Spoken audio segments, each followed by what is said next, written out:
Welcome back to the Talking Hedge. I'm Josh Kincaid, capital markets analyst and host of your cannabis business podcast. We've got a couple of guests today, starting off with Josh Hershey. All right, Josh is the president of Timeless Vapes, a cannabis lifestyle brand, and Vlad Valmy, sales director at Thompson Duke Industrial, where he specializes in vape devices, filling, and capping equipment. Gentlemen, thanks for being on the Talking Hedge. Thanks for having us. Yeah. So we're going to jump into a few things. I kind of wanted to set the tone a little bit. There's a couple of articles. I'll put a link to the description after this live event. But essentially, just running through a couple of articles to lay the framework of what you see versus the reality. We're going to kind of use that as a framework to move forward with this discussion between pre-rolls and vapes. Starting off with this first article. And I'm just going to tell you about the headlines because I think it's important to look at this first one. And this first headline is "The openness to medical cannabis uses fairly low." And then this next one is talking about from Forbes how marijuana use could increase the chance of heart disease. But then on the other side, we see this reefer madness where demand for illegal pot soars in California due to high taxes. Quick side note, I'm pretty sure that's not why Glass House was selling. It was on the back door because of high taxes. But then you have Oregon cracking down on illegal cannabis grows.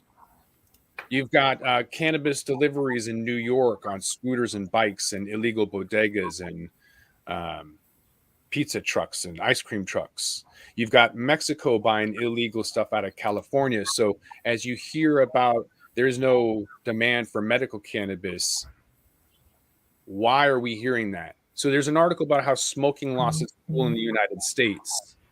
So are these bigger companies nervous about lower sales, lower alcohol? We've seen in Washington State, where I'm from, we have higher taxes in cannabis than alcohol for the first time. Smoking's losing its cool. There's a lot of these older industries that are nervous. And yet what we're going to lead off with is we see the reality that pre-rolls are the number one selling product. Depending on where you're at, might be vape pens, which is why I have two experts here to kind of dive into the reality of what's happening instead of maybe some of the things and headlines that we're seeing. So between vapes and pre-rolls, you guys are the subject matter experts. Anything you want to add to that diatribe I just threw out there?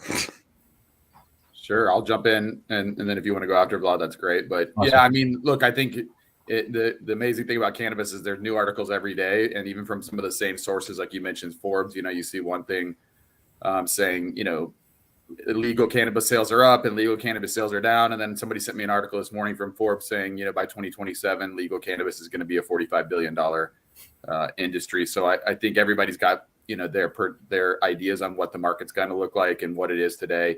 I mean, we still see a very healthy market in general for legal cannabis. And as you see states come on and recreationalize, like Missouri this year, which is one of the states we're in, you see that huge demand spike, both from people in the state, and in all the surrounding states where they don't even have medical programs. So you can see that when you see a state like Missouri go from, 30 million in retail sales in January, their last month of medical, to 136 million in March, 2 months after they've gone rec.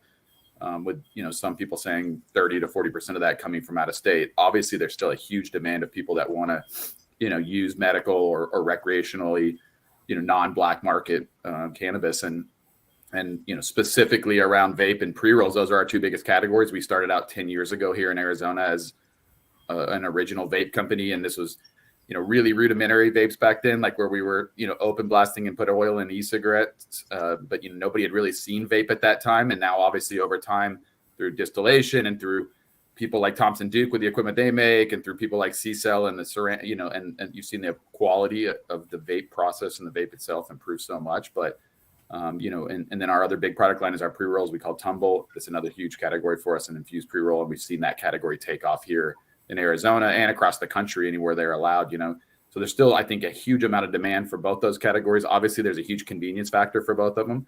As you see more recreational consumers come on, And more cannabis connoisseurs that have been there a long time. There's always a place for both the vape and the pre-roll, but I think the convenience factor is always going to make it a huge a product line, or both of them huge product lines. Also, kind of the discretionary side of the vape. You can bring a vape out to an event or into a concert and smoke it without a lot of people really noticing what you're doing or causing a lot of reaction, like it would be if you pulled the bong out at a or even a pipe at a concert. So I think for those two reasons, we still see a huge amount of growth opportunity and huge amount of demand. And I think, again, there's always going to be this illicit market. I mean, I wasn't alive back in the 20s and 30s when alcohol came out of prohibition, but I'm sure that first generation of people that were so used to buying illegal alcohol, continued to buy illegal alcohol even when it became legal. And then as generations go by and it became less stigmatized and it became more unusual, and it became more easy to get from a legal standpoint.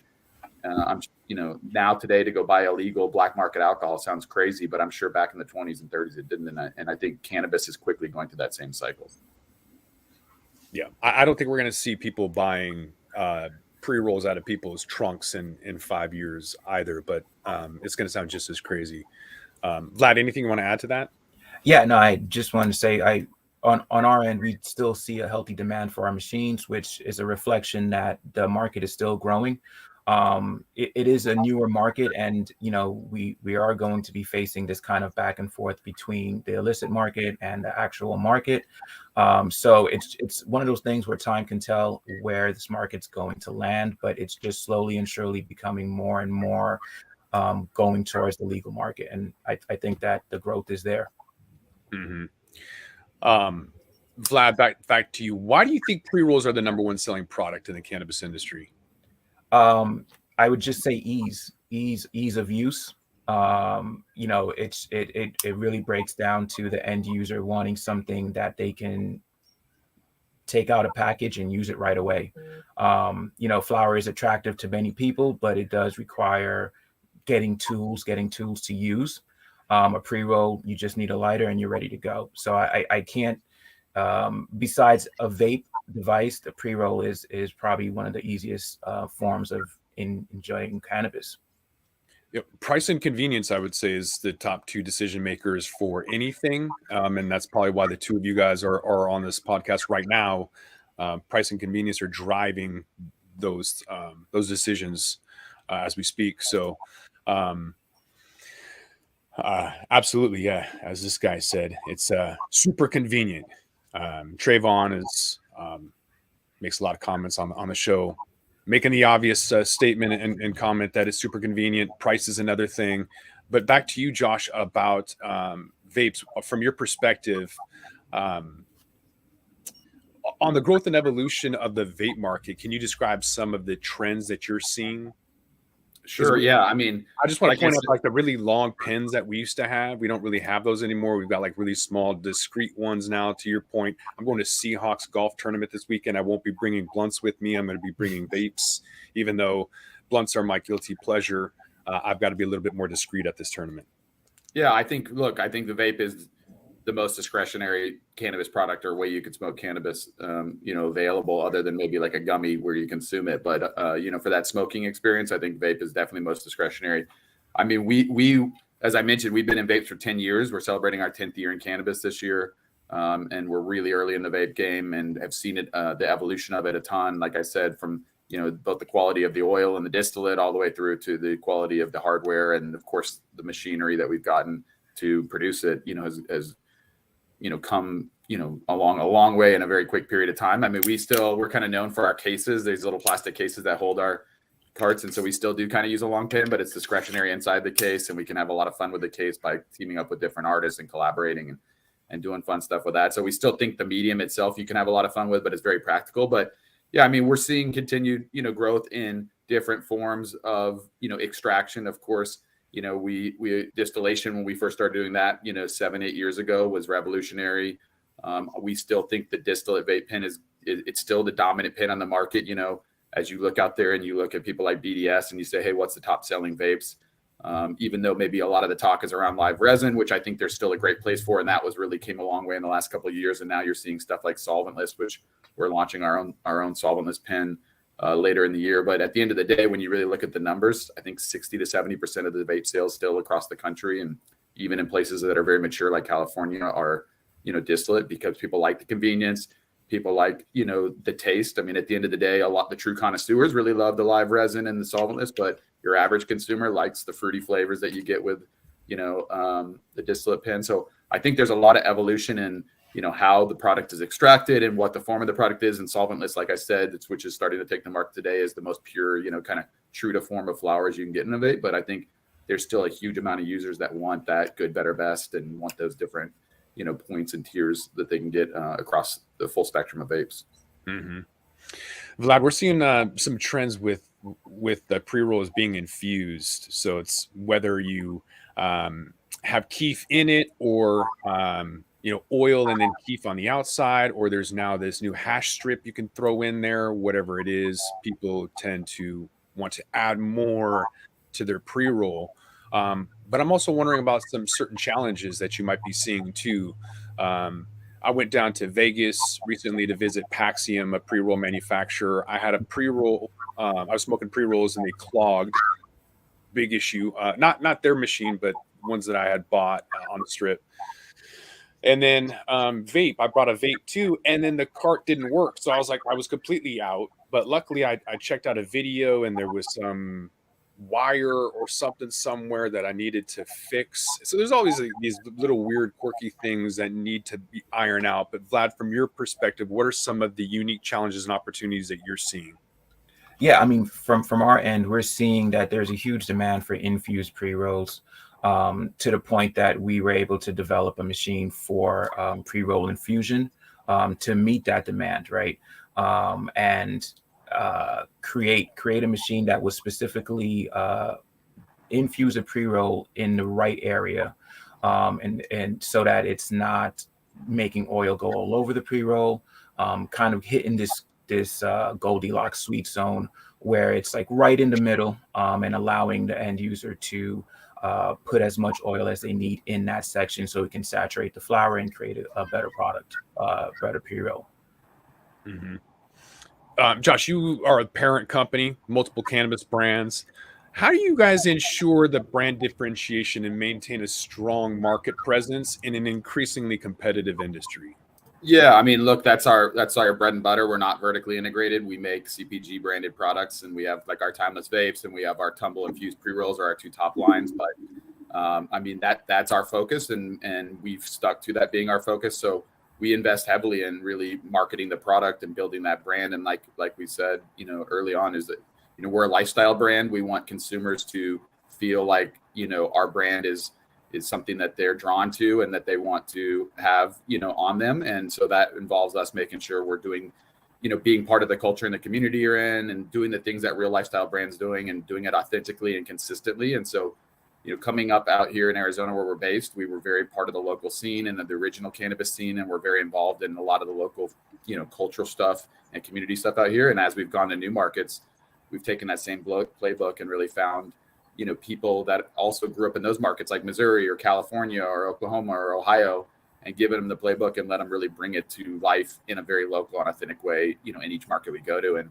we think that's what really separates is, people still are drawn to a brand. I know pricing is key in a lot of things, but people choose and will pay a premium if they feel very strongly about the brand and feel that the brand, relates to them, and it's something that they feel, is tied in with what they love. And a lot of people are very tied in with their local culture and their local community. And I think that's something that we really always try to crack into and say, hey, we want to be that national, house of brands and build these national brands, but make them feel very local in each market we're in. Because, we believe cannabis ultimately is a localized market, has been for a long time, even though we are nationalizing. But with federal illegality, there's still such a local element to it. And there's a local element to people, in anything and that they feel strongly about in their culture and their community. Mm-hmm. Let's switch gears to automation. I think that's an important part about getting kind of these products into the hands of masses, is by reducing the prices, increasing the convenience. Price and convenience is what it's all about. So I went to ChatGPT. It's an artificial intelligence platform, I guess. And I asked it some questions about your mottos or slogans or taglines that you guys could incorporate for fun. So Josh, this is what it came up with for you. It said, to unlock the essence of time with timeless vapes. I like that. Absolutely great. Vlad, bringing high quality to the cannabis industry, one roll at a time. One roll at a time. That's fun. Josh, experience the timeless difference, vaping perfected. And then Vlad, get your roll on with Thompson Duke Industrial. We're jointly committed to excellence. Have either of you guys incorporated ChatGPT, or are you using artificial intelligence on top of some of your other automation machinery? For us, we're just starting to play with it. I mean, we've done some of that fun stuff like you did, Josh, where we type stuff in and see, especially like when we do flavor descriptions, we have our team write them up. And we type them in to see kind of compare and contrast. So we're just kind of starting to play with it. Obviously you read all these articles about how it's the future and it's gonna, take everybody's jobs. You just need ChatGPT for marketing. I don't know if we fully believe that. There's still that human element and that human, part of all this, but it's definitely pretty amazing, the output that it comes up with. And, some of the fun stuff you just mentioned, we've seen a lot of that fun stuff too. But yeah, we're just starting to play with that. I mean, we're very, focused on automation. We've worked with people like Thompson Duke and others over the last number of years to automate. We're doing, well over 2 million vapes a year.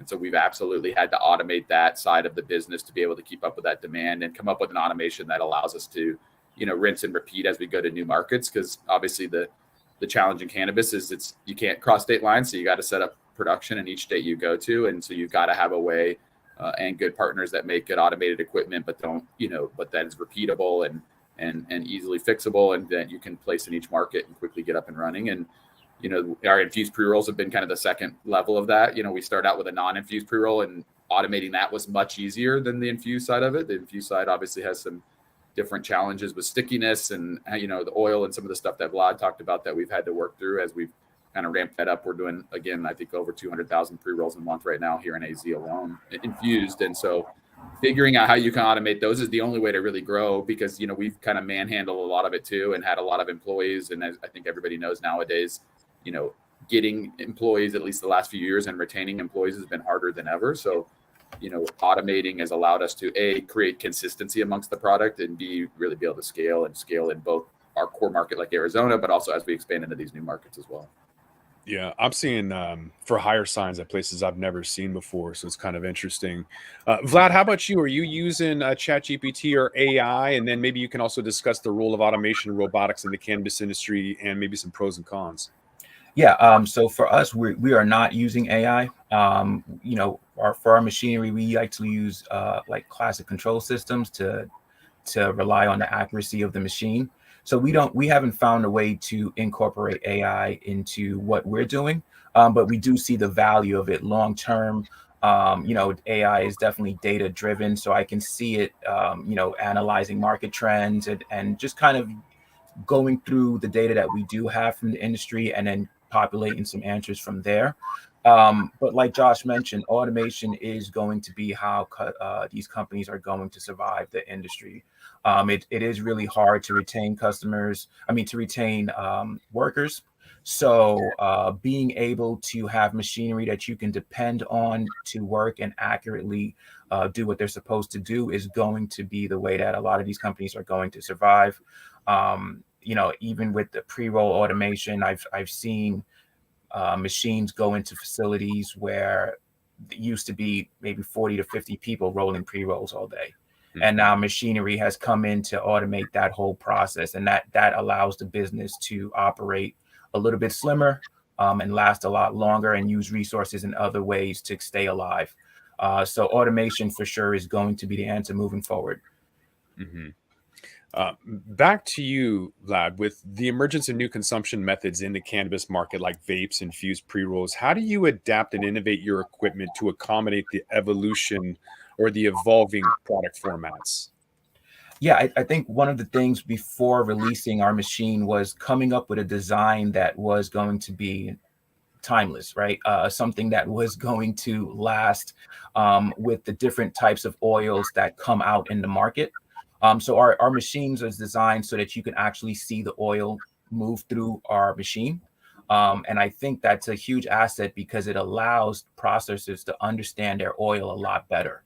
And it gives you a lot more control in being able to dispense it accurately into different devices, whether it be a pre-roll or a vape. So for us, when we released the machine, we thought about, okay, this is we want something that we're not going to have to change. We were able to get a patent on our design, on our dispense design, and it's held relevant until today, right? It's still relevant. We haven't had to make changes to it. We've made different upgrades to the machine, but our dispense system primarily has stayed the same. And we believe that it's going to stay like that for a while because of the way it was designed. Josh, how do you address the challenges of scalability and flexibility in equipment to meet those evolving demands of the cannabis industry? Yeah, no, like Vlad said, I mean, we've been fortunate to have partners like Thompson Duke and others that, the equipment has kind of it's evolved, but it's always been based around the same, format, like Vlad said. So that's allowed us to really get comfortable with certain automated suppliers and then build, work closely with them. So as things and issues come up, we have those relationships where we can work through if there's, something new that needs to be added or something that's differentiating as we, move to like a solventless, for example, where the oil is a little bit more, tricky than maybe distillate is. So I think having those partnerships and with some of the top automators and equipment manufacturer in the space and being in it a long time with them and working through these issues together has been really important for us and a big part of our success. And then I think we have a really strong ops and R&D team again that we've been with us for a long time. And so I think when we make new products and when we look at new products, a big part of our process of bringing a product to life is making sure there is scalability both around the production of it and the consistency on the shelf and how we're going to produce it. So as we go into making a new product like launching solventless this summer out here in AZ, a big thing is, do we have the right equipment to make sure that the experience with the end product is the best for the consumer? Because as you launch these new products, typically they're at a price premium, right? So when you have the consumer, you're asking the consumer to potentially pay more for a new product or a new way of smoking or consuming the product. We want to make sure that the experience and the quality is top notch in that. And so I think that's a big part of our process is like when we start developing it, making sure that's in the R&D. Can we consistently produce this at a high quality and at a scalable way? And can we work with our best partners to, make sure we have the right equipment to do that? And if there's issues we're seeing, to work through those issues with them hand in hand. Yeah. Solventless is also just smart risk management because if you have your compliance or regulatory agency come in and say, and pull everything off the shelf, solventless is the only thing that can remain on there. So it happened in Washington where butane and propane were having their own issues and solventless was the only thing left on the shelf. So just as a risk management, I would advise anybody to do that. But speaking of what could happen in the industry, good or bad, how do you see the cannabis industry evolving in the next 5 years? Yeah, I mean, look, again, I think what we're seeing is, like I mentioned earlier, as more states, you're seeing more and more states, have legalized programs, whether that's starting out to medical and then lots of these states transitioning to recreational use. I think you mentioned in the beginning of the podcast, Josh, like it's in a lot of states, it's from a tax standpoint. I know you mentioned in Washington, last year in Arizona was the same. The state generated more tax revenue from cannabis than they did from alcohol. So obviously you're getting more political support from that because, obviously the politicians' ways they can generate more taxes is always good for them. And if they can generate it without it maybe necessarily, requiring increases in, income taxes or things like that, it can usually get through a lot easier. So I think that side of it, you're seeing more and more people that from a monetary side of it, political monetary side of it, see the advantages of it. And I think then that rolls into, hey, we need our own programs. And then like you look at a state like Missouri and you see all the revenue coming in from the Kansases and the Nebraskas and the Iowas, I think it opens those states' eyes that, hey, we're not only are we, we're at a disadvantage here because we're not only, not collecting our own revenue, we're losing a lot of revenue because people can now go to these border states. And so I think all those things create a lot of momentum and open a lot of eyes that, that there's a ton of cannabis consumption out there and, you can either adopt it as a state and put a program in place and embrace it, or, you can lose tax revenue to it and people are going to go find it, whether that's legally in other states and border states or whether that's illegally in the black market. But I think, over the next 5 years, more and more of those states are just going to continue to adopt and continue to go rec. And that's only going to make the program and the use of cannabis expand. And, I think you mentioned earlier in the podcast, like, you know, how alcohol and tobacco views that. I mean, I think right now it's a concern, but I think when they can adapt it and be involved in it, then it'll go from being a concern to a big advantage. And I guess that's the you know, the advantage we always say right now of those guys not being in here is it allows people like us to build brands in an authentic way and in a natural way. Whereas, you know, trying to go start an alcohol company today is very, very challenging because of the kind of monopolistic, you know, or ownership of the distribution of alcohol. So I think the federal illegality has given a lot of us a runway to go do it. But when that slowly ticks away, alcohol and tobacco are going to come in because, you know, they're seeing it. People see the Cali sober stuff. There's a whole generation that's younger that,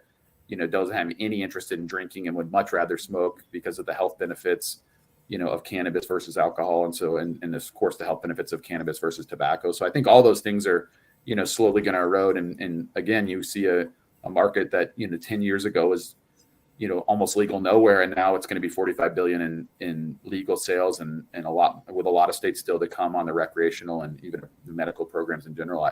You know, it's going to be a huge category, just like alcohol and tobacco. And I think everybody's kind of opening their eyes from a political standpoint to a business standpoint on that. Yeah, I will say that there's a misconception that these big businesses can come in and create something from the ground up that people want, whereas in reality, what they end up doing is they buy smaller private companies. Yeah. And I see it in the banking industry. I've created an alert system, when to buy, when to sell stocks and crypto, and automated that process. And some of these investors are saying, well, aren't you worried that, you know, a bank is going to come in and start from the ground up? Well, A, machine learning takes a while, and B, they're too bloated. They're not going to be able to move that fast. In the cannabis industry, the biggest example I can give you is Tilray. They were super proud about coming as a CPG company and not a cannabis company, and look what happened. The two zombies holding each other up with Hexo. They're not going to make it. So that's my prediction with them. Vlad, what is your prediction for the cannabis industry? What are you going to see the cannabis industry evolving in the next 5 years? What's that look like? I think there's going to be a steady expansion, like Josh was mentioning, of growth in these newer states. The demand is definitely there. There's a lot of people who don't have access to cannabis legally and who enjoy it on a regular basis. So that expansion is going to be happening regardless. And then there's also a correction that's happening in states that have had legal cannabis available in their markets. And there's a correction of, okay, who's going to actually be able to stay alive and keep their brands going. So we're seeing both things happening, and both things are true. And you know, in 5 years, if you know, federal legalization isn't here, I think we're still going to be seeing similar atmosphere as today. Mm-hmm. Mm-hmm. Yeah. All right, guys, we talked about a lot. Josh, if people want to know a little bit more about you, Timeless Vapes, where can they get some more information?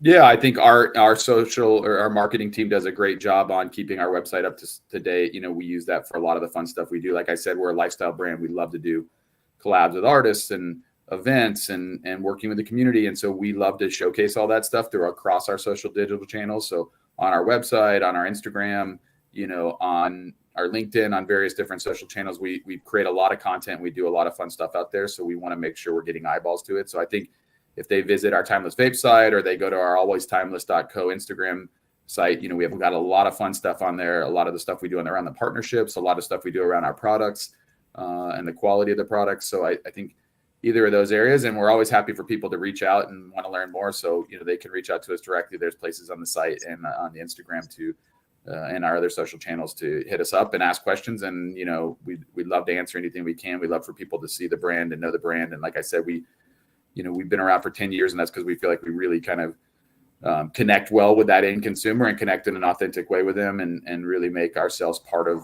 you know, their lifestyle. Mm-hmm. Vlad, if people want to get more information about you and Thompson Duke Industrial, where can they get more information?